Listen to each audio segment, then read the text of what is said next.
जमशेदपुर मानगो थाना अंतर्गत चेपा पुल के पास राजमहल अपार्टमेंट से बाइक चोरी मामले का पुलिस ने खुलासा किया है। मामले में पुलिस ने वसुद्दीन और संजय मुखी 2 आरोपियों को गिरफ्तार कर लिया है। दोनों की निशानदेही पर पुलिस ने चोरी की बाइक भी बरामद की है। गुरुवार को मानगो थाना के डीएसपी हेडक्वार्टर पवन कुमार ने इसकी जानकारी दी।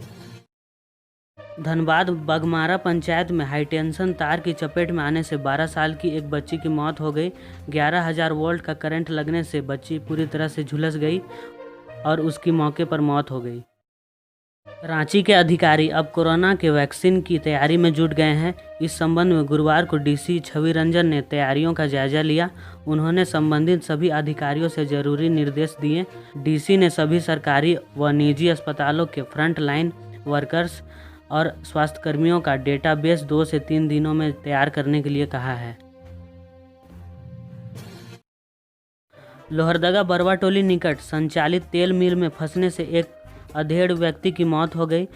काम करने के दौरान गले में लगे मफलर में मशीन फंसने से यह घटना हुई। अधेड़ पिछले 15 साल से यह काम कर रहा था। मृतक भंडरा प्रखंड के भौरो गांव निवासी 55 साल के दिनेश्वर साहू हैं।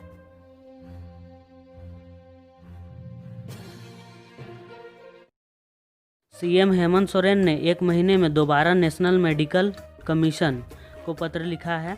इसमें उन्होंने राज्य के 3 नए मेडिकल कॉलेजों हजारीबाग, दुमका और पलामू में एडमिशन में लगी रोक को हटाने की मांग की है। उन्होंने कहा है कि राज्य में योग्य छात्रों के भविष्य की सुरक्षा को ध्यान में रखते हुए इस रोक को हटाया जाए। लातेहार हुंदरा गांव में मंगलवार की रात हाथियों के झुंड ने जमकर उत्पात मचाया।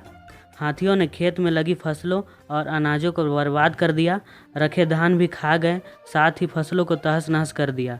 झुंड में 8 की संख्या में हाथी हैं। गांव में हाथियों के आने से ग्रामीण काफ़ी दहशत में हैं। पूर्व मंत्री योगेंद्र साव को झारखंड हाईकोर्ट ने जमानत देने से इनकार कर दिया है।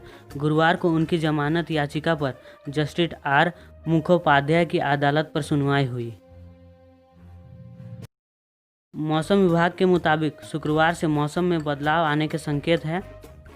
मौसम वैज्ञानिक अभिषेक आनंद ने बताया कि शुक्रवार की सुबह से कोहरा या धुंध छाया रहेगा। दोपहर तक मौसम साफ हो जाएगा।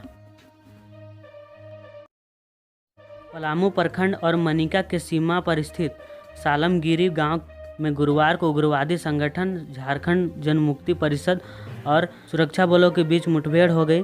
कुछ देर बाद उग्रवादी सुरक्षा बलों को खुद पर भारी पड़ता देख भाग निकले।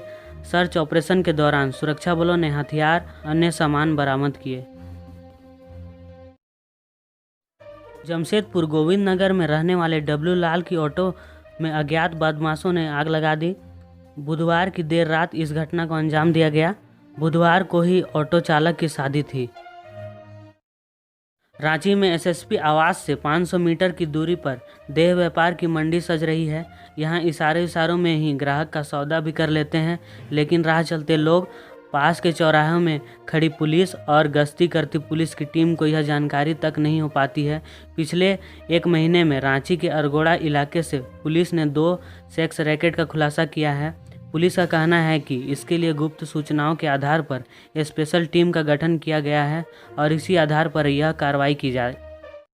झारखंड में कोरोना पिछले 24 घंटों में मिले 206 नए मरीज, जिसमें रांची से 85, बोकारो से 11, देवघर से 8, धनबाद से 18, दुमका से 2, पूर्वी सिंहभूम से 20, गढ़वा से 2, गिरिडीह से 5, गुमला से 5, हजारीबाग से 2, खुट्टी से 3, कोडरमा से 4, लोहरदगा से 4, पाकुड़ से 2, पलामू से 6, रामगढ़ से 8, साहेबगंज से 1, सरायकेला से 6, सिमडेगा से 8 और पश्चिमी सिंहभूम से 6 नए मरीज मिले हैं, जिनमें 262 ठीक भी हुए हैं और 2 की मौत। धुरवा में 6.47 एकड़ में बन रही स्मार्ट सिटी में 278 एकड़ की जमीन की ई ऑक्शन की प्रक्रिया शुरू हो गई है। 52 प्लॉट के लिए ऑक्शन के लिए स्मार्ट सिटी कॉरपोरेशन ने बुधवार को बेस रेट जारी कर दिया है। साथ ही ई ऑक्शन के लिए रजिस्ट्रेशन भी शुरू कर दिया गया है। 11 जनवरी तक ऑनलाइन रजिस्ट्रेशन होगा। इससे पहले 18 दिसंबर को ऑनलाइन प्री बिड मीटिंग होगी। इसमें शामिल होकर ऑक्शन की शर्तों पर आपत्ति हो तो सवाल जवाब किया जा सकता है।